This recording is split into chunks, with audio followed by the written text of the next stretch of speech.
جاتی ہے شفق کی سرخ سی، بس وہی باقی رہ گئی، اور باقی کیا رہ گیا؟ بدا الاسلام غریبا ویسعود کما بدا فطوبی للغرباء فلا اقسم بالشفق واللیل وما وسق، رات کی سی تاریکی ہے اور جو کچھ اس نے اپنے اندر جمع کر لیا ہے، والقمر اذا اتسق، اور قسم ہے چاند کی جب کہ وہ بھر جائے، پورا بھرتا ہے کتنے دنوں میں؟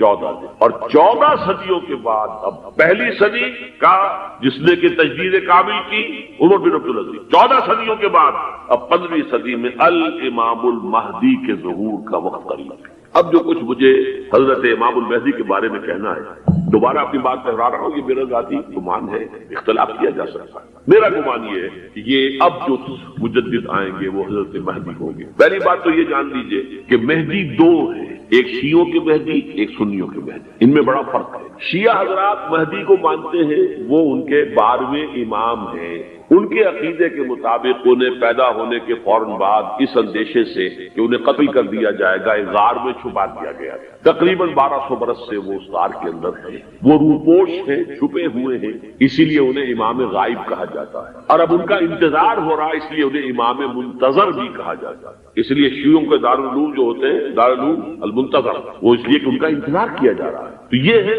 اب وہ ان کا خیال ہے کہ آخری دور میں، آخری زمانے میں وہ ظاہر ہو جائے گا، غار سے نکل آئے گا۔ دیکھیے میں اس عقیدے کو اس بنا پر رد نہیں کرتا کہ یہ ناممکن ہے کہ کیسے کوئی شخص جو ہے 1200 برس تک کسی غار کے اندر زندہ رہ سکتا، نہیں، میں سمجھتا ہوں ممکن ہے۔ 300 برس تک اصحاب کہف رہے کہ نہیں رہے؟ سوئے رہے۔ 300 ایئرس ہم مانتے ہیں۔ حضرت عیسیٰ اسی حیات عرضی کے ساتھ 2000 سال سے موجود ہیں آسمان پہ کہ نہیں؟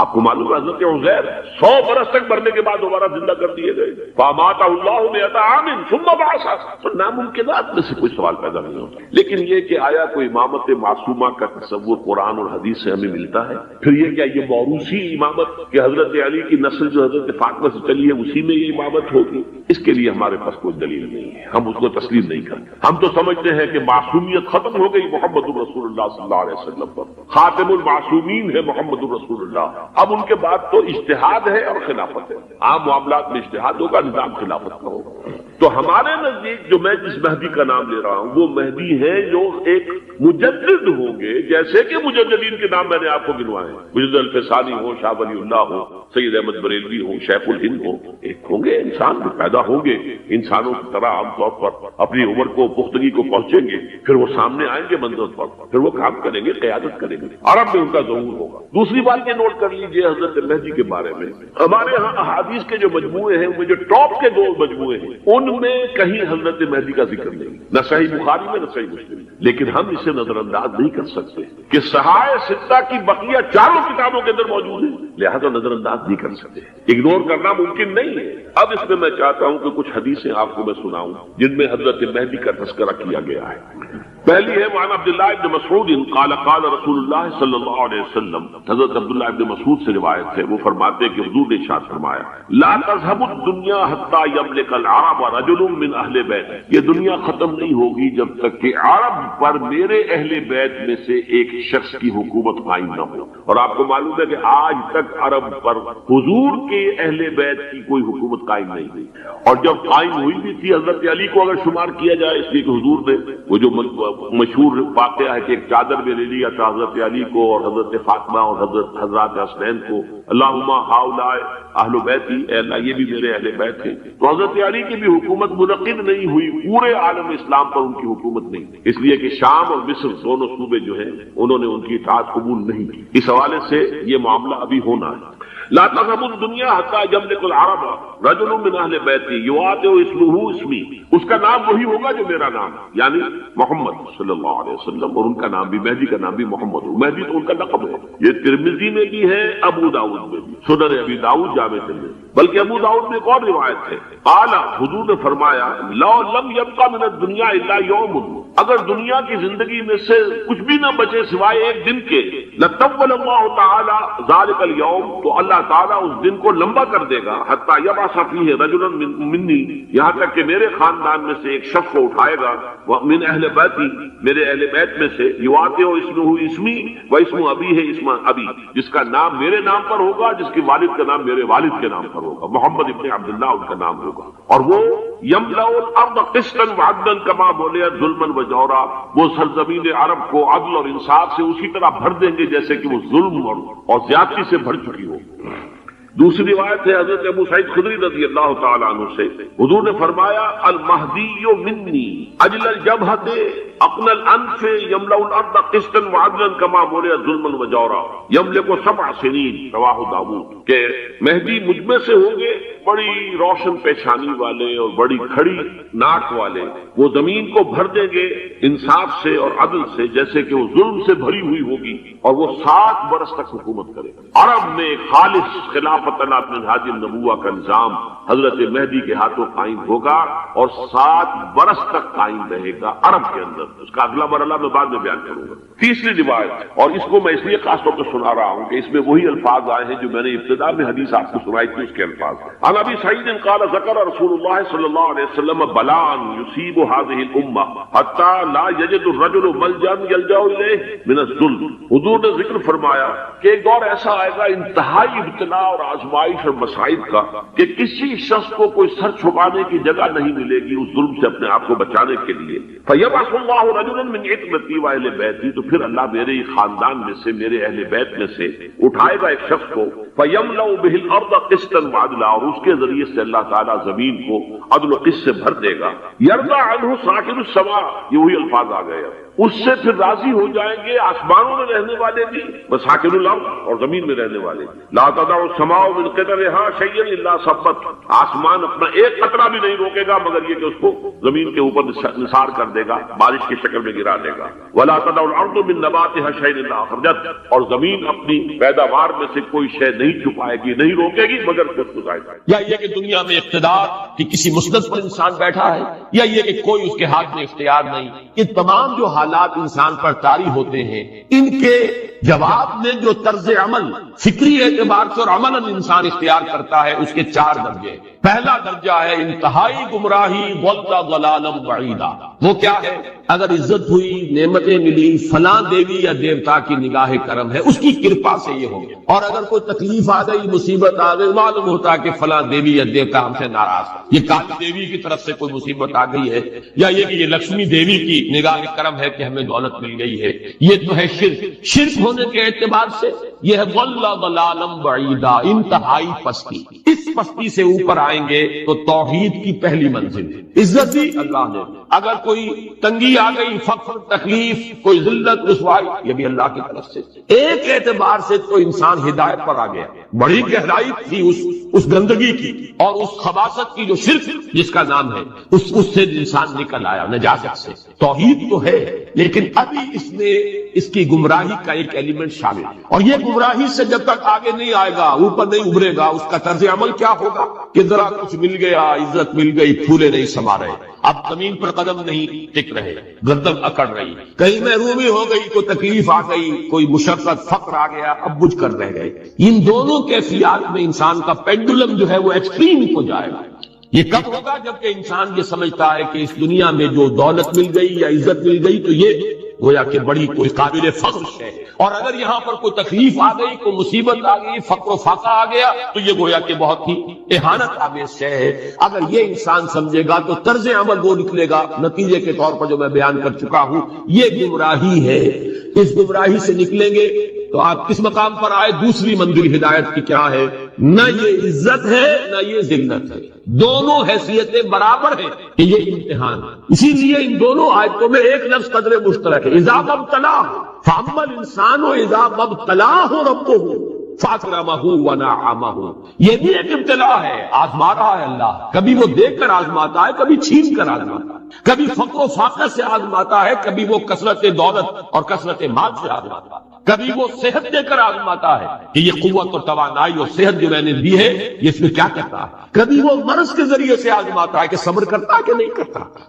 ہمارے لیے شکوہ اور شکایت تو اس کی زبان پر نہیں آ جاتی، نالا سیول تو نہیں آ جاتا؟ تکلیف جھیلتا ہے کہ نہیں جھیلتا؟ اس میں تحمل ہے کہ نہیں ہے؟ تو صبر کرتا ہے یا شکر کرتا ہے؟ یہ دونوں کیفیات در حقیقت اس اعتبار سے مساوی ہے، یہ بھی امتحان، یہ بھی امتحان۔ یہ حقیقت جب سامنے ہوگی اب وہ پینڈولم جو ہے وہ بہت کم ہو جائے، یعنی انسان میں طبعی طور پر تو ایک اثر ہوتا ہے غیر اختیاری، کسی چیونٹی نے کاٹا آپ کے پاؤں پر، آپ اپنا پاؤں ہٹا لیں گے، اس میں کوئی ارادہ نہیں، یہ ریفلیکس ایکشن ہے، غیر اختیاری فعل۔ اس حد تک تو انسان ضرور متاثر ہوتا ہے، اس سے تو کوئی انسان جو ہے وہ بلند تر نہیں ہو سکتا۔ حضرت ابراہیم رضی اللہ تعالیٰ عنہ حضور کے وہ نومولود فرزند انتقال جب ہو رہا تھا، آپ کی آنکھوں میں آنسو آ گئے۔ اب یہ ایک طبعی اثر ہے، ایک فعل ہے، انفعالی کیفیت ہے جو بالکل طبعی ہے، لیکن یہ نہیں کہ اس کی وجہ سے انسان کی زبان پر کچھ شکوہ آ جائے، کچھ شکایت آ جائے، یہ نہیں ہوگا، یہ ایمان کے منافی ہے۔ اسی طریقے سے اگر کوئی خوشی ہوئی ہے تو چہرے کے اوپر ایک نکھار آ جائے گا، تبسم آ جائے گا، اس سے زائد ہے۔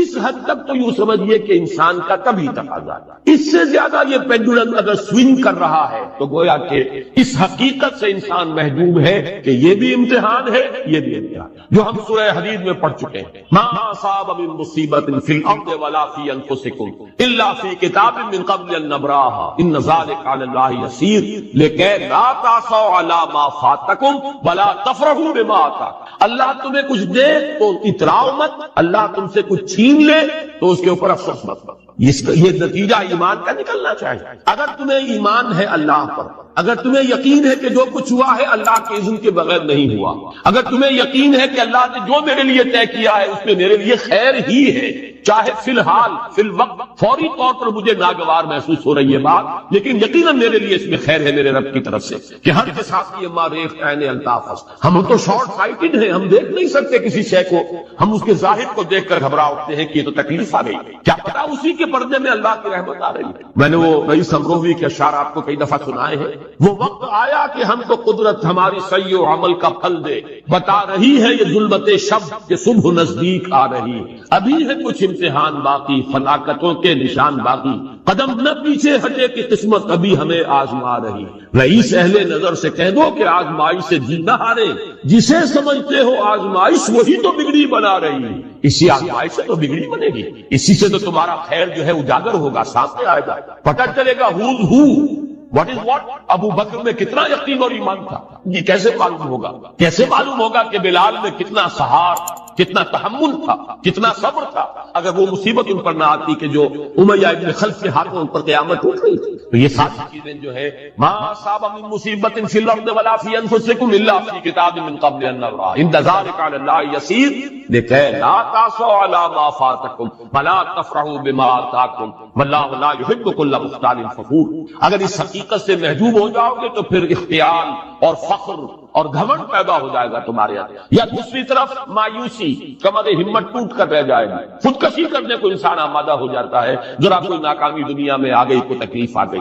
یہ ہے در حقیقت تیسری منزل، ہدایت کی دوسری سیڑھی۔ پہلا کیا تھا؟ لحاظ ضل ضلالا بعیدا، کوئی خیر مل گیا تو کسی دیوی کی نگاہ کرم، کوئی تکلیف آ گئی تو کسی دیوتا کی ناراضگی، یہ تو ہے ضل ضلالا بعیدا۔ اس سے اوپر آئے، یہ پہلی سیڑھی ہدایت کی ہے، عزت ہے تو اللہ کی طرف سے، اور اگر کوئی ذلت ہے، تنگی ہے تو اللہ کی طرف، یہ ہدایت کا آغاز ہو گیا، یہ توحید کی بنیادی منزل۔ اس سے اگلی منزل، یہاں کی ذلت ذلت نہیں، یہاں کی عزت عزت نہیں۔ ذالک یوم التغابن، ہار اور جیت کے فیصلے کا دن تو قیامت کا دن ہے، وہاں معلوم ہوگا جس کو اس روز عزت ملی وہ عزت والا ہے، جو اس روز ذلیل ہو گیا وہ ذلت والا ہے۔ یہ تو امتحان ہے، دارالامتحان ہے، خلق الموت والحیات لیبلوکم ایکم احسن عملا، تو دارالامتحان ہے، امتحان ہونے کے ناطے دونوں برابر ہیں۔ اس سے اوپر ہے ایک چوتھی منزل، ہدایت کی تیسری منزل۔ وہ کیا ہے؟ عام طور پر انسان یہ سمجھتا ہے کہ یہ جو آزمائش ہے تنگی کی اور فقر و فاقہ کی، یہ سختر آزمائش ہے، اور نعمتوں کی بارش ہو تو یہ آسان آزمائش ہے۔ یہ بھی ابھی گمراہی کا ایک فرق جو ہے اس کی باقی ہے۔ ابھی ہدایت کا جو کامل جو ہوگا انکشاف وہ کب ہوگا؟ جب انسان اس حقیقت کو جان لے کہ جہاں وسعت ہو، دس از دی رے آف ہوپ۔ یہ امت قرآن سے اپنا تعلق توڑ بیٹھے۔ اور نمبر 2 ہے وہی سرمایہ داری بندہ مومن کا دین، یہ بھی سرمایہ پرست بن چکا ہے، دولت کا پجاری بن چکا ہے۔ یہ میرے لیے رے آف ہوپ، مادہ پرست، دولت پرست، سرمایہ پرست، زر اندوز، وَإِنَّهُ لِحُبِّ الْخَيْرِ لَشَدِيدٌ، ان دو لعنتوں کے اندر یہ مبتلا ہے۔ جانتا ہوں یہ امت حامل قرآن ہے وہی سرمایہ داری بنائے گا۔ اور تیسری سب سے تلخ اس کی جو علمی اور روحانی جو رہنمائی کرنے والے لوگ وہ اندر سے خالی ہو۔ جانتا ہوں میں کہ مشرق کی اندھیری رات میں بے ید بیضا ہے پیران حرم کی آسا، علماء ہیں اور فیاں ہیں اور پیشوا ہیں اور مسند نشین ہیں اور سب کچھ ہے، لیکن کسی کے آستین میں وہ موسیٰ والا ید بیضا خالی اندر۔ اس کا نقشہ ایک حدیث میں آیا ہے جو لرزا دینے والی، آج کا نقشہ ہے وہ بھی۔ حضور نے فرمایا یوشک ان یاتی علی الناس زمان، مجھے اندیشہ ہے لوگوں پر ایک زمانہ ایسا آ جائے گا، ذرا گنتی کی کیسا ہوگا، لا یبقى من الاسلام الا اسمہ، اسلام میں سے اس کے نام کے سوا کہاں ہے اسلام؟ کھاؤ اجتماعی سطح پر کھاؤ کہاں، بھلا یبقى من القرآن الا رسمہ، اور قرآن میں سے سوائے اس کے رسم الخط کے کچھ معنی کہاں ہے؟ ہو رہی ہے اس کی طرف پیش قدمی ہو رہی ہے، لیکن یہ اس حدیث کا جو ہے وہ ثابت۔ مساجدہم عامرۃ، ان کی مسجدیں آباد تو بہت ہوں، بڑی بڑی مسجدیں شاندار عالیشان بھری ہوئی بھرپور، جمعے کے اندر عیدین کا اجتماع، وہی خراب من الہدی، ہدایت سے خالی، ایک رسم پرستی ہو رہی ہے، ریچوئلزم رہ گئی، رسم اذان روح بلالی رہ گئی، فلسفہ رہ گیا، بلکہ نہ رہ گیا۔ اور آخری بات، علماءہم شر من تحت عدیم السماء، ان کے علماء آسمان کی چھت کے نیچے کی بدترین مخلوق ہوں گے، من عندہم تخرج الفتنة وفیہم تعود، ان کے اندر سے فتنے برآمد ہوتے رہیں گے، فلاں کافر، فلاں یہ، فلاں وہ، فلاں وہ، اور فتنے ان کے اندر ہی جو ہے داخل ہوتے رہیں گے۔ بہرحال یہ صورت تو ہے، لیکن ابلیس عجیب بات بتائے، وہ بچاتا وہ سمجھ، وہ فلسفے کا بڑا ایک گہرا اصل حاصل کے تقاضاؤں سے ہے، لیکن یہ خوف ہو نہ جائے آشکارا شرع پیغمبر کہیں، مجھے مسلمانوں سے اتنا خوف نہیں ہے کہ یہ دوبارہ شرع پیغمبر کو لے آئیں گے، اصل حاضر کے تقاضاؤں سے خوف ہے۔ یہ کیا بات بھائی، آپ نے کبھی سوچا بھی نہ ہوگا۔ دیکھیے یہ ایک فلسفہ ہے، ہیگل کا ہے، پھر اسی پر مارکس کا فلسفہ آیا ہے، میٹیریلزم، ڈائلیکٹیکل میٹیریل۔ وہ فلسفہ کیا ہے؟ دنیا میں ایک سلسلہ چل رہا ہے، تصادم اور ارتقاء۔ ایک نظریہ سامنے آیا، اسے انسان نے ٹرائی کیا، اس کی خرابیاں ظاہر ہوئی، تو اسی کی کوکھ سے اس کا ایک اینٹی تھیسس وجود، دونوں میں ٹکراؤ ہوا، ان دونوں کے ٹکراؤ سے ایک نئی تیسری چیز ڈیولپ ہو گئی جو پہلے سے بہرحال بھی۔ اب جو یہ نئی چیز بنی یہ خود تھیسس بن جاتا ہے، کیونکہ یہ بھی آسمانی ہدایت پر مبنی نہیں ہے، اندھے بہرے مادے کا سفر جو جاری ہے، مکمل تو نہیں ہوتا، حق کامل تو نہیں، اس میں جو ڈیفیشنسی ہے وہ پھر اپنا ایک ریئیکشن پیدا کرتا، پھر وہ تھیسس پھر اینٹی تھیسس کو جنم دیتا ہے، پھر ان میں ٹکراؤ ہوتا ہے، پھر آگے بڑھتا ہے۔ یہ ہے جس کو کہتے ہیں ڈائلیکٹیکل۔ یہ تاریخ چل رہی ہے اس اعتبار سے کہ جہاں ایک طرف وہ خیر و شر کا معاملہ چل رہا ہے، وہیں پر بھی اسی پروسیس کے دوران یہ جو ایک ڈائلیکٹیکل پروسیس ہے یہ بھی آگے بڑھ رہا ہے۔ نوع انسانی بحثیت مجموعی شر سے خیر کی طرف آ رہی ہے۔ اب اس کی مثال لے لیجیے، پہلے دنیا میں بادشاہت تھی، جاگیرداری تھی، انسان مجبور، کسان، غریب، پسا ہوا، رد عمل پیدا ہوا، جمہوریت آئی، یقیناً بہتر بات ہے، لوگوں کو حقوق حاصل ہوئے، لوگوں کو عزت نفس حاصل ہوئی، ہم انسان ہیں، یہ بھی انسان تھے، بادشاہ یہ کیسے حکومت کر رہے ہیں؟ اب اس کے اندر کیپٹلزم پیدا ہو گیا، نتیجہ کیا نکلا؟ پہلے بادشاہ سر پر سوار تھا، اب سرمایہ دار سوار ہو گئے، پہلے جاگیردار سوار تھا، اب کارخانے دار سوار ہو گئے، رسل از یک بند کا افتاد در بندے دیگر، آسمان سے گرے کھجور میں اٹک گئے، پھر رد عمل ہوا، پھر کمیونزم برابر ہوا، اسی کی کوکھ سے کیپٹلزم کا رد عمل کامل۔ اب یہ شکل ہے کہ جو چل رہی ہے وہ کمیونزم مر گیا ہے، اب انسان ایک دو راہ پر تھا، اب آگے کہاں جائے گا؟ یہ ڈائلیکٹیکل پروسیس کہاں جائے گا؟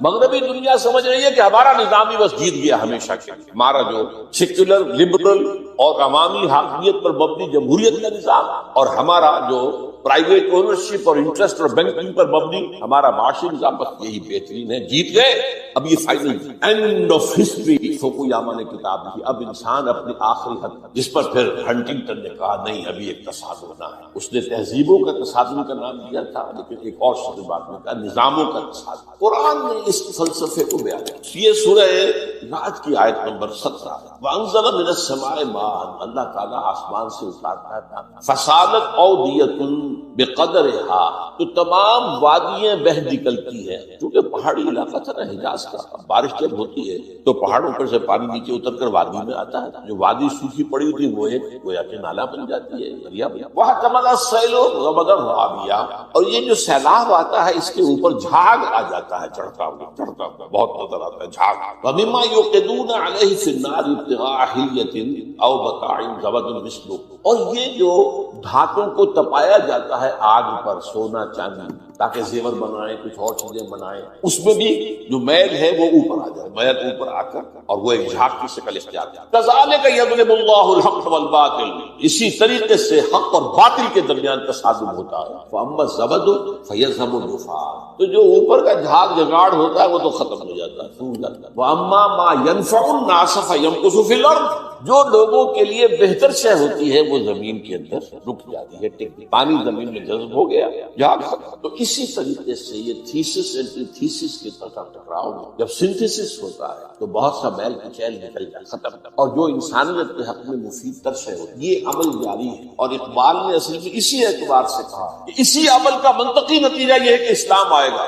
ہر کجا بینی جہان رنگ و بو، آم کی از خاکش بیورد آرزو، یا ضرور مصطفیٰ ہورا بحاس، یا حدود اندر تلاش خاص۔ اصل میں یہ جو عمل جاری ہے اور جس کے اندر کے اچھی امیدیں ہیں انسان کی شامل ہیں، امیدوں کے چراغ جلتے ہیں کہ انسان کے لیے کوئی بہتر مستقبل آ جائے گا، تو جو کچھ اس میں خیر ہے وہ محمد کا عطا کردہ ہے، اور ابھی یہ محمد کی تلاش میں چل رہا ہے۔ یا نور مصطفیٰ اورا بحاس، یا ہنوز اندر تلاش مصطفیٰ، جائے گا وہیں پر اسی۔ اچھا، اب جو میں نے آپ کے سامنے عرض کیا، یہ جو باطل کی صف بندی ہے، اس میں وہ جو پرانا ایک مقولہ ہے، نہ ہر زن زنست و نہ ہر مرد مرد، خدا پن انگوش یکساں نہ کر، اس صف بندی میں سب برابر ہیں۔ دیکھیے عیسائیوں میں تین تقسیم، ایک مذہبی تقسیم ہے کیتھولکس اور پروٹیسٹنٹ، اور پھر پروٹیسٹنٹس کے اندر نیو کونس، یہ لفظ آپ پڑھتے ہوں گے، اور ایونجلسٹ آج کل سب سے زیادہ ایکٹیو۔ ایک تو ان کے درمیان اختلاف ہے۔ نمبر دو، کیتھولک، جب جان لیجئے کہ یورپ جو ہے، مین لینڈ یورپ اس کیتھولک نیئرلی 100%، امریکہ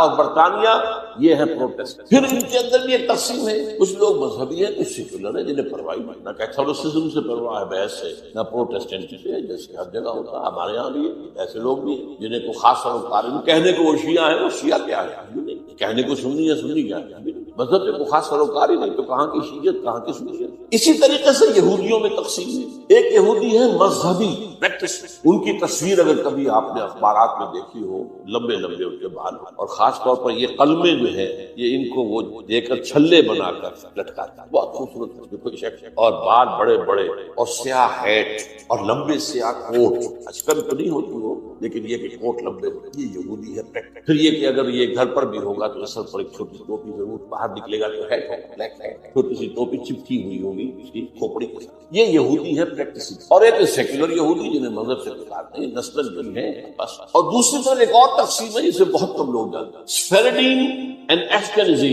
ایک یہودی وہ ہے جو اصلاً یہودی یعنی بنی اسرائیل، ان کی رنگت زیادہ سرخی مائل نہیں ہوتی، بلکہ جیسے ہمارے ہاں گورے، بس جیسے ہندوستان میں گورے، ایک ہے سرخ و سفید اور جو ہے یورپ کا، یہ لوگ ہیں اصل یہودی، یہ ایشیائی ہے، یہودی کیا ایشیائی تھا، یورپین کا وطن تو فلسطین تھا۔ ایک ہے یہ سرخ، انگاروں کے طریقے سے سرخ، یہ اصل میں یہودی نسل سے، یہ اصل میں 7ویں صدی عیسوی میں ایک خاص حکومت جو کہ آج کل کے بحیرہ کیسپیئن کے قریب خاجر ایک قوم، اس پر دباؤ پڑ رہا تھا، ایک طرف عیسائیوں کی طرف سے کہ عیسائی ہو جاؤ، ایک طرف مسلمانوں کی طرف سے کہ مسلمان ہو جاؤ، اور وہ بادشاہ رہنا چاہتا تھا نیوٹرل۔ وہ جو دو چکی کے دو پارٹوں میں آ گیا تو اس نے ایک فیصلہ کیا، اس نے کچھ عیسائی علماء کو بلایا، کچھ یہودی علماء کو بلایا، اپنے یہاں مناظرہ کرایا۔ جب مناظرے میں بھی کوئی خاص فیصلہ کوئی بات نہیں، اب اس نے علیحدگی میں بلایا عیسائیوں، تمہارے نزدیک عیسائی بہتر ہیں یا یہودی بہتر، مسلمان بہتر ہیں یا یہودی بہتر؟ کا یہودی مسلمانوں کو بلایا، تمہارے نزدیک عیسائی بہتر ہیں یا یہودی؟ یہودی، ٹھیک ہے، یہودیت کامن فیکٹر ہو گیا۔ عیسائیت تو بدترین شرک میں چلی گئی، خدا کا بیٹا بنا، یہودیت بہرحال مواحد، عیسائیت میں شریعت ختم ہو چکی، یہود کے ہاں تو شریعت مسیح باقی ہے، تو مسلمانوں کو تو یہی کہنا ہے، عیسائیوں کے مقابلے میں تو یہودی میں، اور اس وقت تک ابھی ان کی وہ دشمنی اس طریقے سے سامنے آئی بھی نہیں، شیطان کی ایجنٹی ابھی شروع ہوئی بھی نہیں۔ اسی طریقے سے اب عیسائی اولڈ ٹیسٹمنٹ کو مانتے ہیں، وہ تو ساری یہودی ہے، حضور تو بعد میں آئے ہیں قرآن مجید سے جو واقع، تو انہوں نے کہا یہودی، انہوں نے کہا یہ اس نے یہودی کہا۔ یہ قوم ہے جو اس وقت زیادہ چھائی ہوئی ہے، اور یہ بنیادی طور پر سیکولر ہے، اور اسی میں صہیونی تحریک جو ہے، صہیونی زائنسٹ موومنٹ، اس کی they are not really Bani Israel, they are not the progeny of Jacob علیہ السلام، حضرت یعقوب، یہ ترک نسل، یہ یوں سمجھیے کہ یاجوج ماجوج کی جو نسلیں ہیں ان میں سے ایک نسل، اور یہ جو ہے وہ جو سرخ و سفید رنگت کے لوگ ہیں یہ ان میں سے۔ اب آئیے آگے، یہ جو گٹھ جوڑ ہے اس کے اہداف کیا ہیں؟ what do they want؟ Number ایک، عالم اسلام کے وسائل پر قبضہ، خاص طور پر تیل۔ اس وقت دنیا کے اندر کرائسس آنے والا ہے تیل شدید، اور تیل جس طریقے سے ان صنعتی ممالک کے لیے ایک ناگزیر شے بن گئی ہے، جیسے ہم ہوا کے بغیر نہیں جی سکتے، وہ تیل کے بغیر نہیں، تو انہیں تو چاہیے عراق کا جو قبضہ ہے تیل کا پیش نظر، اور افغانستان میں بھی ان کے پیش نظر یہ تھا کہ افغانستان کے راستے سے سینٹرل ایشیا کے جو تیل اور گیس کے ذخائر ہیں ان کو، تو پہلی بات جو ہے یہ وسائل، عالم اسلام وسائل کا قبضہ۔ نمبر دو، عالمی مالیاتی استعمار، پوری دنیا میں ایک امپیریلزم، نیا امپیریلزم، لیکن وہ امپیریلزم جو ہے کولونائزیشن کی شکل میں نہیں، اس شکل میں نہیں کہ انگریز آیا اور ہندوستان کو اس نے غلام بنا لیا، اور کوئی گیا اور کسی نے لیبیا کو غلام بنا لیا، کسی نے موراکو کو غلام بنا لیا، کسی نے انڈونیشیا کو، نہیں، غلام بنانے کی ضرورت ہی نہیں ہے۔ آپ غلام بنائیں گے وہ آپ کو ماریں گے، آپ ان کو ماریں گے، فائدہ کیا ہے؟ ایسا مالیاتی نظام بناؤ یہ سب بن جائیں حیوان، حیوان بن کر کام کریں، مشقت کریں، اس مشقت سے جو حاصل ہو اس کو ہم اپنے بینکنگ کے نظام کے ذریعے سے اس کی کریم کھینچ لیں، تلچھٹ چھوڑ دیں، آخر انہیں بھی تو سسٹین تو کرنا ہے نا، ختم ہو جائیں گے تو پھر آگے محنت کون کرے گا؟ آگے والا جو ہے شام کو گھوڑے کو چارہ نہیں ڈالے گا، اگر کوئی چنا ونا نہیں، دال وال نہیں دے گا تو اگلے کیسے؟ لہٰذا وہ ان کو چھوڑ دو، کریم کھینچ لیں۔ تو تمہیں آم کھانے سے غرض ہے کہ پیڑ گرنے سے؟ یہ ہے عالمی مالیات، اس کا بھی سربراہ امام امریکہ ہے، اور اس سے بھی اوپر ٹاپ پر اصل میں یہودی بینکرز، بینکوں کا نظام انہوں نے ایجاد کیا۔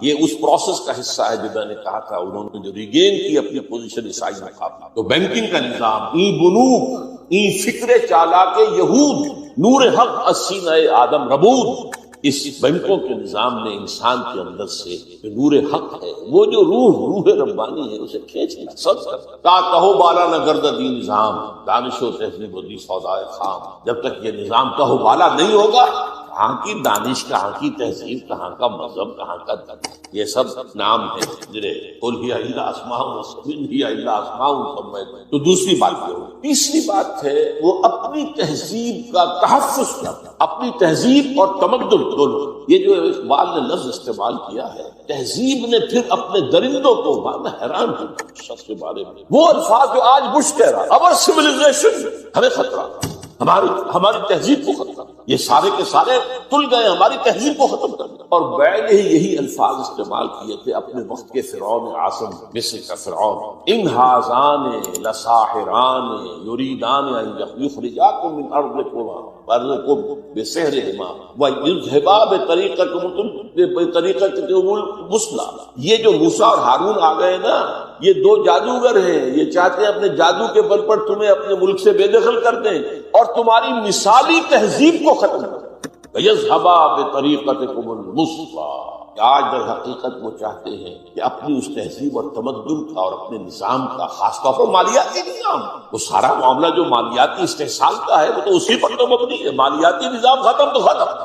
اور وہ اسی لیے عالم اسلام پر اس نظام کو، تہذیب جمع تمدن، اس کو ٹھوس کرتا ہے، بزور طاقت، اس کے لیے ڈالر بھی خرچ کر رہے ہیں، ارب خرب، اس کے لیے این جی اوز کی فوجوں کی فوجیں ہیں جو بنا دی، اس کے لیے نہ معلوم کس طریقے سے کیسے ہمارے ہاں کے ٹیلی ویژن چینلز کو خریدا گیا اور ان کے ذریعے سے جو ہے وہ ساری اپنی ویلیوز کو پروپیگیٹ کر رہے ہیں اور اسلام کے شعائر کی بےخبری کر رہے ہیں۔ سارا ظاہر بات ہے، پیسہ ان کے پاس، اقتدار ان کے پاس، طاقت ان کے پاس، وہ چاہتے ہیں۔ اور اب سے کچھ پہلے تک تو ایک معاملہ اور تھا، اب کچھ اور ہو گیا۔ یہ بھی اب سے کچھ پہلے تک ان کا معاملہ یہ تھا کہ اسلام ایز اے مذہب سے ہماری کوئی دشمنی نہیں، ہم اسلام as a then political Islam, یہ نظام کی بات جو تم کرتے ہو، یہ خلافت کا نام جو لیتے ہو، یہ ہم برداشت نہیں کرتے. Nothing doing. اب ہوتے ہوتے وہ یہاں تک آ گئے ہیں کہ اصل میں تو سارے برائی کے بیج ان کے خیال میں بس. اب ان کے جو رائٹرز ہیں اور ان کے بڑے بڑے جو لوگ مفکرین ہیں وہ کہہ رہے ہیں Islam in itself, Quran in itself, Muhammad in himself is evil. نعوذ باللہ. قرآن ایول ہے، اسلام ایول ہے اور محمد ایول. یہ ایک عظیم جنگ ہے اسلام اور ایمان کے خلاف، اسلامی تہذیب و تمدن کے خلاف. وہ اس میں چاہتے ہیں کہ اسلام کی بہتری کریں. نمبر 4 یہ اسلام کے احیاء کے عمل کو ہر قیمت پر روکنا، کم وقت میں جہاں بھی سر اٹھائے گا کچل دیں. یہ ان کا چوتھا. 5واں یہ ذرا لمبی سی بات ہے. یہ ہے ایک علاقائی پروگرام. ایک بہت بڑی جنگ ہونی ہو تو ہو اور ہو جائے اور جلد از جلد آرمیگیڈون. نتیجے میں گریٹر اسرائیل قائم ہو جائے تاکہ پوری دنیا میں جو ڈائسپورا میں ابھی اسرائیلی پھیلے ہوئے ہیں وہ آ جائیں. مسجد اقصی اور گنبد صخرا گرایا جائے. تھرڈ ٹیمپل حضرت سلیمان کا بنایا ہوا معبد تیسری مرتبہ تعمیر کیا جائے. اس میں حضرت داؤد کا تخت لا کر رکھا تھا. وہ تخت آج بھی موجود ہے. ویسٹ منسٹر ایبے برطانیہ کی پارلیمنٹ کے ساتھ جو چرچ ہے اس میں وہ رکھا ہوا ہے. وہ ایک پتھر تھا جس پر حضرت داؤد علیہ السلام کو بٹھا کر ان کی تاج پوشی کی. وہ رہا ہے، ہیکل کے اندر موجود رہا. وہاں سے ٹائٹس رومی لے گیا سن 70 میں اسے. روم سے گیا آئرلینڈ سے آیا اسکاٹ لینڈ سے آیا برطانیہ. اب وہ وہاں موجود ہے اور برطانیہ میں بادشاہ ملکہ کی کورونیشن جو ہوتی ہے اسی پتھر پر بٹھا کر جب وہ آ جائے گا تو یہ چیزیں تو مشترک ہیں ان کے درمیان.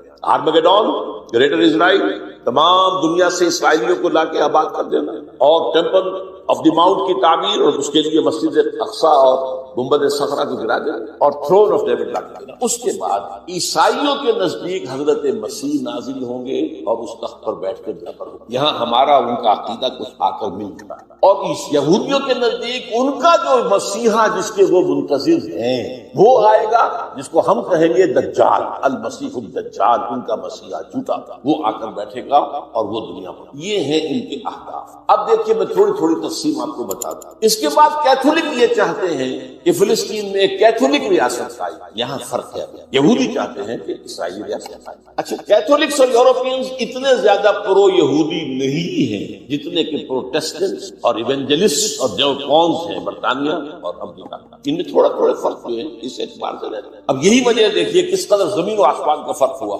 عراق کی جنگ کے لیے کوئی بڑا کولیشن نہیں بن سکا. امریکہ ہیڈ ٹو گو ہیلو. جگہ برطانیہ نے کچھ تھوڑا سا جو ہے وہ آسٹریلیا وغیرہ نے ساتھ دے دیا. باقی یہ جرمنی، فرانس، اسپین ساتھ. اس لیے کہ وہاں کا معاملہ کیا تھا، عراق میں اصل میں 2 چیزیں تھی. تیل، اس کا سارا تعلق امریکہ سے تھا، اور نمبر 2 اسرائیل کی پروٹیکشن، جس سے یورپ کے جو عیسائی ہیں انہیں بہت زیادہ دلچسپی نہیں. وہ اس طریقے سے ان کے غلام نہیں ہے بے دام جیسے کہ پروٹیسٹ شامل نہیں ہوگی. کیوں سمجھنے کی بات ہے. کیا وجہ؟ یہی وجہ ہے آپ نے دیکھا جو پہلی جنگ ہوئی تھی خلیجی جب ختم ہوئی ہے تو جنرل شارٹس جو تھا، شارٹ کرافٹ، اس نے صاف کہہ دیا تھا we fought this war for the defence of Israel. اور اب جیسے ہی اس جنگ کے اندر جیسے ہی فال آف بغداد ہوا، شیرون نے بدماش نے کہہ دیا تھا کہ ان قریب عراق پر ہمارا قبضہ. اس سے اندازہ ہو جاتا ہے آپ کو کہ یہ جنگ کیا تھا. کیونکہ اس جنگ کے ہدف یہ 2 تھے، لہذا یورپ اس میں یہ سمجھنے کی بات ہے کیا ہو رہا ہے، کیوں ہو رہا ہے، کس لیے ہو رہا ہے. افغانستان کا معاملہ اس کے برعکس ہے. وہاں اسلام نے سر ابھارا تھا، اسے کرس کر ڈالا. یہ سب کے نزدیک متفقات ہے. تاریخ انسانی کی عظیم ترین پولیشن بن عظیم ترین. اس کے لیے اپنے ہاں کی رائے عامہ کو ہموار کرنے کے لیے اپنے ٹوئن ٹاورز خود گرائے بدماشوں نے تاکہ غیظ اور غضب پیدا ہو جائے امریکی قوم کے اندر، اور وہ ہر طرح کی ہماری دولت جو ہے سینکشن کرنے کو تیار ہو جائے. جنگ ڈیزی کٹرز آ گئے، سب کچھ آ گیا، اور وہاں آ کر پنجے گاڑ دیے گئے. اور وہاں آپ کو معلوم ہے نیٹو کی فوجی بیٹھے، امریکہ کم ہے، نیٹو زیادہ. اس لیے کہ میں یہ سمجھتا ہوں کہ ان کے علم احادیث نبویہ کمزور ہو. اوپر آپ نے کتنا ہی اعلیٰ میٹیریل لگا دیا، عمارت کمزور. پہلی منزل مودی ہے، اوپر آپ نے کتنا ہی سیمنٹ لگا دیا، عمارت مودی ہے. لیکن بلند ترین منزل تیسری ہے. ان دونوں چیزوں کو بیک وقت نگاہ میں رکھنے کے لیے اہم ترین پہلی ہے، بلکہ اس سے بھی پہلے بنیاد ہے، لیکن بلند ترین تیسری ہے. لیکن یہ سب کے سب فرائض دینی ہے. اگر ان میں سے کسی کو بھی وہاں سے ہٹا کر نسب العین کے درجے پر لے آیا جائے، اس کا نتیجہ کیا نکلے گا کہ باقی سب اس کے تابع ہو جائے گا، باقی سب کی حیثیت ثانوی ہو جائے گی، باقی سب جو ہے وہ گویا کہ اس کا ذریعہ بن جائیں گے، ان کی فرضیت مستقل نہ رہے گی، ان کی فرضیت اور اہمیت جو ہے وہ تابع ہو جائے گی اور ثانوی بن جائے گی۔ یہ مغالطہ ہے، اللہ تعالیٰ ہمیں اس سے بچائے۔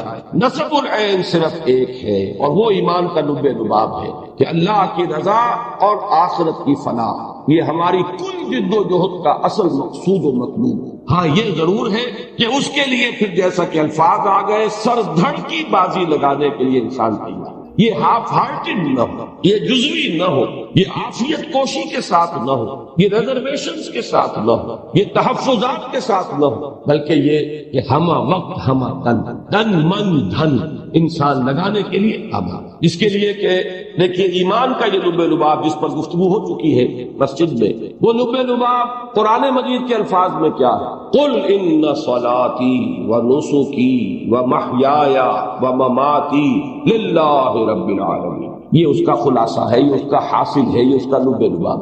اسی کو حضور نے کیسے ادا فرمایا؟ من احب للہ وابغض للہ واعطى للہ ومنع للہ فقد استکمل الایمان۔ میں نے کیا عرض کیا تھا؟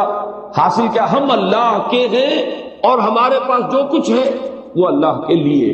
یہ اگر انسان اس جگہ تک پہنچ جائے تو گویا کہ ایمان کی تو صحیح بنیاد قائم ہے۔ اسی کو سورہ توبہ میں یوں فرمایا ان اللہ اشترى من المؤمنین انفسهم واموالهم بان لهم الجنہ۔ یہ ایمان تو در حقیقت ایک بیع و شراء ہے، ایک سودا ہے، ایک لین دین ہے، ایک معاہدہ ہے۔ فقہ میں اسے ہم بیع سلم کہیں گے۔ وہ بیع ہے کس بات کی؟ کہ بندہ اپنی جان اور مال اللہ کے ہاتھ فروخت کرتا ہے، اللہ اس کا خریدار ہے، قیمت اس کی جنت ہے۔ بیع سلم کیوں کہا؟ کہ یہ قیمت جو ہے ڈیفرڈ پیمنٹ ہے، فوری طور پر نہیں ہے۔ نقد جو بیع ہوتی ہے اس ہاتھ دو اس ہاتھ لو، یہاں تھوڑا سا تاخیر کا معاملہ ہے۔ وہ تاخیر ویسے تو کیا پتا کہ آج ہی موت آ جائے، لیکن یہ کہ بہرحال فرق دو عالموں کا ہے، عالم دنیا عالم آخرہ۔ عالم دنیا میں جان اور مال لگاؤ، عالم آخرہ میں جنت لو، تو بیع سلم نہیں۔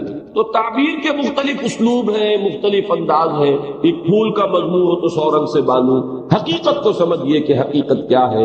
ایمان کا لب لباب ہم اللہ کے ہیں اور ہمارا سب کچھ، میرا سب کچھ میرے خدا کا، میں نے اسے فروخت کر دیا۔ ان اللہ اشترى من المؤمنین انفسهم واموالهم بان لهم الجنہ۔ اس کی شکل کیا ہوگی؟ وہ بھی سورہ صف کی آیات۔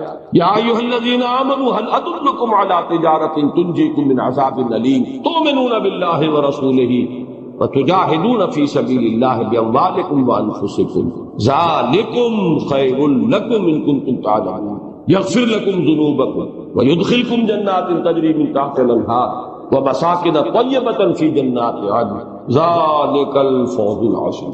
اب یہ کہ فرض کر لیجئے اس وقت، ویسے تو اللہ تعالیٰ سے طلب کیجئے، اور مجھے الفاظ یاد آئے ہیں انجیل میں حضرت مسیح کے ایک واعظ میں، یہ بھی ہو سکتا ہے کہ یہ کلام اللہ ہو، اور یہ بھی ہو سکتا ہے کہ یہ حضرت مسیح کا واعظ ہو، اس لیے کہ انجیل کی ترتیب جو ہے وہ اس نہج سے ہو گئی ہے کہ جیسے اگر آپ فرض کریں معاذ اللہ ثم معاذ اللہ، اگر کہیں ایسا ہو گیا ہوتا کہ قرآن مجید کو حضور نے اس طرح علیحدہ مرتب کر کے امت کے حوالے نہ کیا ہوتا، اور اگر خدا نہ خواستہ قرآن مجید اور احادیث نبویہ اور سیرت نبی یہ سب گڑبڑ ہو جاتی، تو یہ حال ہے اصل میں انجیل کا۔ اس میں وہ چیزیں بھی ہیں جو بذریعہ وحی انہیں عطا ہوئی، وہ ہیں جو انہوں نے خود بیان فرمایا، جسے ہم اپنی اصطلاح میں حدیث کہتے ہیں۔ پھر واقعات بھی ہیں ان کی زندگی کے کہ جس سے اس کو ایک سیرت کی شکل دے دی گئی ہے۔ تو بڑے پیارے الفاظ ہیں، مانگو دیا جائے گا، کھٹکھٹاؤ کھولا جائے گا۔ تو اللہ سے مانگیے یہ توفیق کہ ہم اس معیار پر آئیں کہ ان صلاتی و نسکی و محیای و مماتی للہ۔ تو اب وہ جو ہائیسٹ منزل ہے اقامت دین، پہلی دو منزلوں سے ہو کر وہاں جانا ہے، لیکن نگاہ بلند رکھنی ہے، اپنے ہدف اس جد و جہد کا پیش نظر رکھنا ہے کہ جانا ہے۔ تو کیسے جائیں گے؟ یہ ہے جو بات شروع ہوئی۔ اسلامی انقلاب کے لیے تنظیم اسلامی کے پیش نظر طریقہ کار یہ ہے کہ جو لوگ اللہ کی رضا اور آخرت کی فلاح کے حصول کے لیے سر دھڑ کی بازی لگانے کو تیار ہوں وہ کیا کرے؟ اب یہ 3 ضرب 3 کا یہ حصہ پہلے ذہن میں رکھ لیجئے، 3 باتیں پھر 3 باتیں پھر 3 باتیں۔ پہلی 3 باتیں کیا؟ نمبر 1، سب سے پہلے خود پوری طرح مسلمان اور حقیقی معنی میں اللہ کے بندے بنے اور اپنی ذات اور اپنے دائرہ اختیار میں شریعت اسلامی کو نافذ، پہلا کام ہے، وہی پہلی منزل، عبادت رب، اسلام، تقوی، اللہ کی اطاعت، رسول کی اطاعت۔ اس میں یہ الفاظ بہت اہم ہیں، اپنی ذات اور اپنا دائرہ اختیار۔ اپنی ذات پر تو اختیار ہے کہ نہیں؟ بھارت میں بھی کوئی مسلمان کو نماز پڑھنے سے تو نہیں روکتا، کوئی مسلمان کو داڑھی رکھنے سے تو نہیں روکتا، تاحال نہیں ہے۔ کسی بھی دنیا کے خطے مسلمان پر یہ پابندی نہیں، یہ پابندی مسلمان ممالک میں تو لگتی رہی ہے۔ نقاب اوڑھنے پر بچیاں کالجوں یونیورسٹیوں سے آج بھی نکالی جا رہی ہے، نام نہاد مسلمان ملک ہے، لیکن جن کے خوف سے ہم نے ملک کو تقسیم کروایا اس ملک میں تاحال ایسی کوئی پابندی لگی نہیں۔ اپنی ذات کے بارے میں آپ آزاد ہونا چاہتے ہیں، یہاں بھی آپ آزاد ہیں۔ یہ دوسری بات ہے کہ من پاپی ہو، نیت میں فطور ہو، ماحول سے مرعوبیت ہو، یہ تو داخلی بات ہے، آپ کا فیصلہ ہے۔ تو پہلے اپنی ذات، نمبر 2 اپنا دائرہ اختیار، کلکم راع وکلکم مسئول عن رعیتہ۔ اگر آپ کسی خاندان کے سربراہ ہیں تو یہ دائرہ اختیار ہے۔ یہاں اگر آپ اللہ کے قانون کو نافذ نہیں کر سکتے تو کوئی حق نہیں پہنچتا کہ آپ زبان سے یہ دعویٰ کریں کہ آپ چاہتے ہیں کہ اللہ کا دین اللہ کی زمین پر غالب ہے۔ یہ ہوگا وہ لما تقولون ما لا تفعلون، کبر مقتا عند اللہ ان تقولوا ما لا تفعلون، کیوں کہتے ہو جو کرتے نہیں ہو؟ اللہ کے غضب کو، اللہ کی بیزاری کو بڑھانے والی ہے یہ شخص کہ تم کہو جو کچھ کے کرتے نہیں۔ تو پہلا قدم تو یہ شرط اول قدم ہی نفس کے مجنوب عاشق، لوگ دقیانوسی کہیں سراخوں پر، لوگ نجت پسند کہیں سراخوں پر، لوگ کہیں اگلے وقتوں کے ہیں یہ لوگ، انہیں کچھ نہ کہو، برداشت کیجیے۔ آخر میں نے سنا کہ نہیں سنا؟ 7 دن متواتر یہ باتیں بیٹھ کر اسٹیج پر سنی کہ نہیں سنی؟ اپنے اہتمام سے اجتماع کیا، وہاں سننا پڑے گا۔ وَلَا تَسْمَعُنَّ مِنَ الَّذِينَ أُوتُوا الْكِتَابَ وَمِنَ الَّذِينَ أَشْرَكُوا أَذًى كَثِيرًا، اے مسلمانوں تمہیں سننی پڑیں گی نہایت اذیت بخش باتیں، اہل کتاب سے بھی اور مشرکین سے بھی۔ حضور سے کیوں کہا گیا وَاصْبِرْ عَلَىٰ مَا يَقُولُونَ وَاهْجُرْهُمْ هَجْرًا جَمِيلًا، صبر کیجئے اس پر جو یہ کہہ رہے ہیں اور ان سے لا تعلق اختیار کیجئے لیکن خوبصورتی کے ساتھ، اس لیے کہ ابھی تو انہیں سمجھانے کا حق ادا کرنا ہے، ابھی تو یہ وحشی جانوروں کے مانند بدکے ہوئے ہیں۔ سورہ مزمل کے بعد مدثر ہے، اسی میں یہ الفاظ آئے کأنہم حمر مستنفرہ فرت من قسورہ، یہ ان گدھوں کے مانند ہیں، جنگلی گدھوں کے مانند جو بدک رہے ہیں۔ یہ بدک رہے ہیں فی الحال، یہ جانتے نہیں ہیں کہ کیا کہہ رہے ہیں، لیکن یہ کہ آپ ان سے لا تعلقی اس معنی میں نہیں اختیار کریں گے کہ جاؤ تم دفاع ہو، لکم دینکم ولی دین، وہ مرحلہ آئے گا بہت بعد میں۔ ابھی یہ ہے کہ ان سے امیدیں منقطع کر لیں، ان سے دلی محبتوں کے رشتے کاٹ لیں، لیکن مستقل طور کے تعلق کی اجازت نہیں ہے۔ تو وہاں فرمایا کہ وَاصْبِرْ عَلَىٰ مَا يَقُولُونَ وَاهْجُرْهُمْ هَجْرًا جَمِيلًا، حجر جمیل خوبصورتی کے ساتھ لا تعلق، قالوا سلاما، سلام کہہ کے علیحدہ ہو جانا، یہ پھر منتظر رہیں گے، پھر دیکھیں گے کب بہتر موقع ہو، کب طبیعت میں آمادگی ہو، یہ کچھ سننے کے لیے اور سمجھنے کے لیے تیار۔ یہی بات کہی گئی وَلَقَدْ نَعْلَمُ أَنَّكَ يَضِيقُ صَدْرُكَ بِمَا يَقُولُونَ، اے نبی ہمیں خوب معلوم ہے جو کچھ آپ کو سننا پڑ رہا ہے اس سے آپ کا سینہ بھجتا ہے، رنج ہوتا تھا، صدمہ ہوتا۔ بہرحال پہلا قدم یہ جان لیجئے اگر اس کو کوئی سر کرنے کو تیار نہیں اور اگلی منزل کی طرف پیش قدمی کرتا ہے تو احمق، پاگل، وقت ضائع کرتا ہے۔ حضرت علی رضی اللہ تعالیٰ عنہ کے الفاظ میں اضاع العمر فی طلب المحال، ایک محال طلب میں اپنی عمر ضائع کر رہا ہے انسان۔ پہلا قدم یہ، سب سے پہلے خود پوری طرح مسلمان اور حقیقی معنی میں اللہ کے بندے بنے، یہ پوری طرح کی ذرا وضاحت کر دوں۔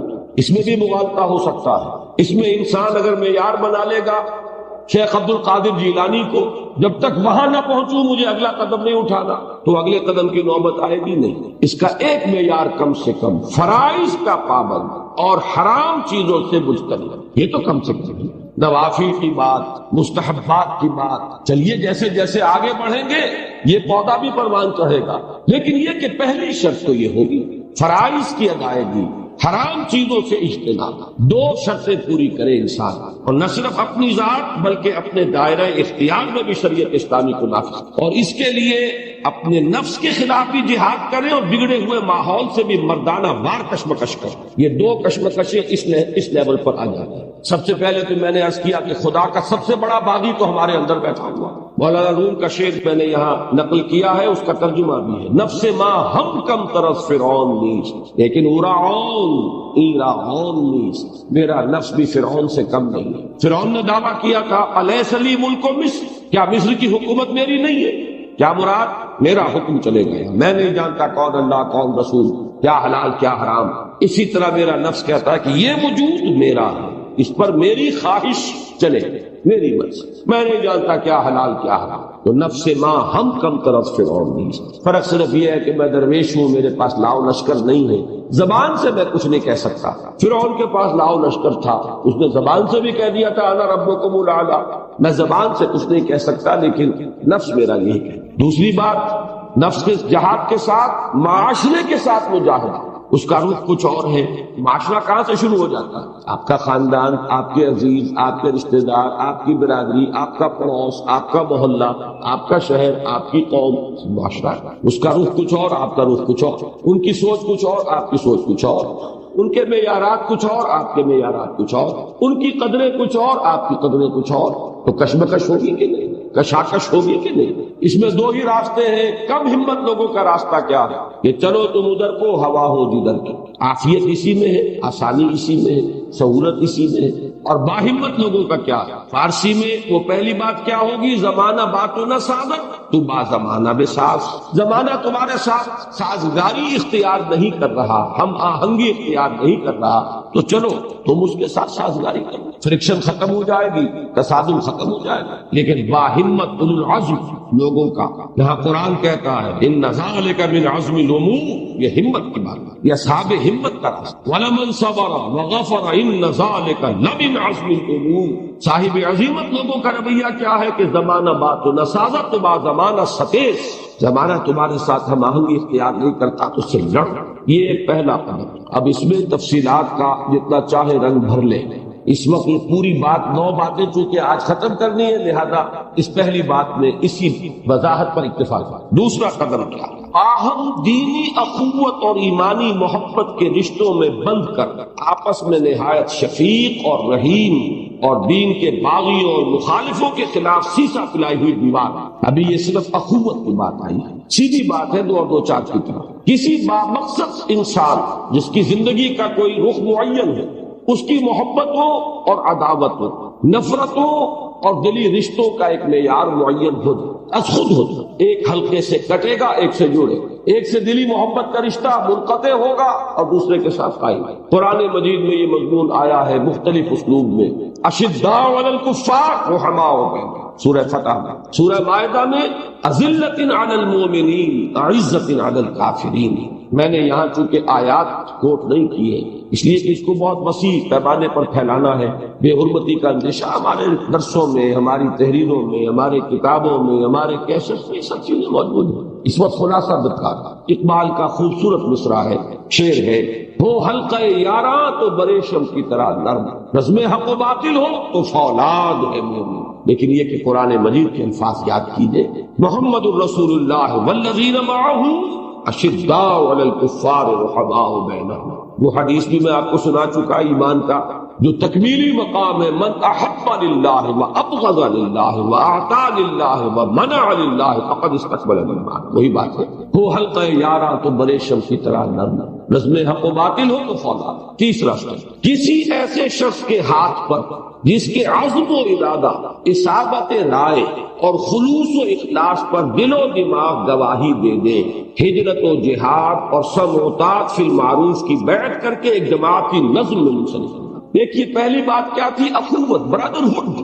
اگلا قدم ہے تنظیم، ڈسپلن، نظم، سمع و طاعت والا نظم۔ میں نے چونکہ آج جمعے میں ابتدا میں آیات اور احادیث پڑھ دی تھی، اس لیے آج میں نے ابتدا میں ان کا اعادہ نہیں کیا دوبارہ اس وقت۔ آمرکم بخمس، حارث عشری رضی اللہ تعالیٰ عنہ کی روایت، حضور نے فرمایا مسلمانوں میں تمہیں 5 باتوں کا حکم دیتا ہوں، بالجماعت والسمع والطاعت والہجرت والجہاد فی سبیل اللہ۔ رواہ الامام احمد والامام الترمذی رحمہم اللہ، مسند احمد اور جامع ترمذی کی روایت ہے۔ ان دونوں کے حوالے سے مشکات شریف میں موجود ہے، جو حدیث کا پرائمر ہے، حدیث کی اولین کتاب ہے جو سب پڑھتے ہیں۔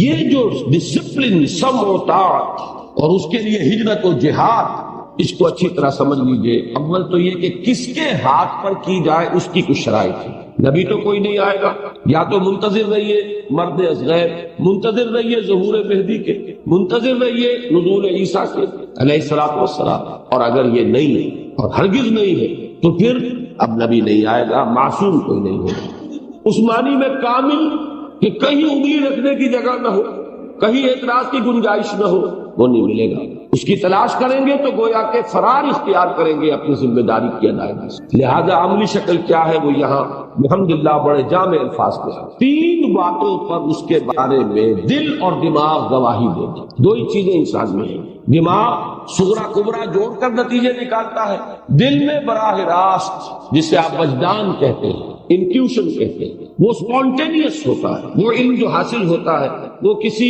سلسلہ استدلال کا نتیجہ نہیں ہوتا۔ بسا اوقات دماغ کچھ کہہ رہا ہوتا ہے، دل اسے قبول نہیں کرتا۔ بسا اوقات دل ایک بات مانتا ہے، دماغ اس کے لیے دلائل نہیں فراہم کر سکتا۔ مولانا محمد منظور نعمانی نے ایک مرتبہ بڑی پیاری بات کہیں لکھی تھی کہ اصل بات تو دل کے بدلنے کی ہے، دماغ تو کرائے کا وکیل ہے جو صرف دلائل فراہم کر دیتا ہے۔ ظاہر بات ہے کہ وکیل کے پاس کسی بھی مقدمے کا مدعی چلا جائے تو اس کے لیے حاضر ہے دلائل کا انبار، اور اگر مدعا علیہ چلا گیا ہو تو اس کے لیے حاضر ہے دلائل کا انبار۔